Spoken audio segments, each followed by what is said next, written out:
Jadi kalau korang semua ni owner kenderaan lama, lebih daripada 3 tahun, mileage dah sangat tinggi, sama ada korang driver Grab ke, hantar barang ke, pemandu lori ke, tak kisahlah, kan?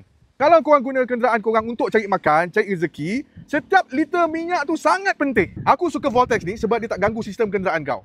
Dia tak kacau wiring, dia cuma stabilkan tenaga. Itu yang paling bagus. Sebenarnya, kalau korang biar voltage korang drop berbulan-bulan, apa akan jadi? Nombor satu, kau akan bagi kau punya alternator bekerja lebih keras, work harder, okay? Dan nombor dua, dia akan menjejaskan sensor kenderaan korang.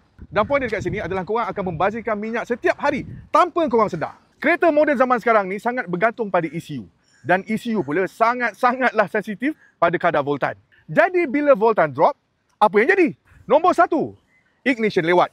Nombor dua, fuel A ratio off. Nombor tiga, timing lari. Dan nombor empat, RPM korang tak stabil. Jadi ini semualah punca-punca kau rasa kenderaan kau kuat makan minyak. Voltage drop ni dia boleh ganggu alternator korang, dia boleh efek korang punya sensor oksigen, buat coil cepat panas, plug korang pun cepat kong. Dan kalau hantar bengkel, kos dia bukan setakat ratus-ratus, kadang-kadang ribu-ribu bro. Jadi ramai tanya, kenapa ramai orang tak sedar? Sebab dia, simptom dia slow. Dia tak makan sekali henjut. Dia makan sikit-sikit.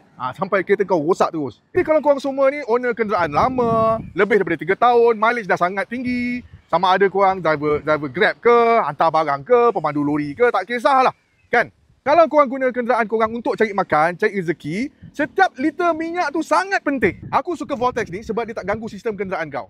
Dia tak kacau wiring, dia cuma stabilkan tenaga. Itu yang paling bagus. Bila voltan kenderaan kau lebih stabil, pembakaran minyak kenderaan kau pun lebih efisien. Itu yang kita nak. Benda ni sebenarnya simple je.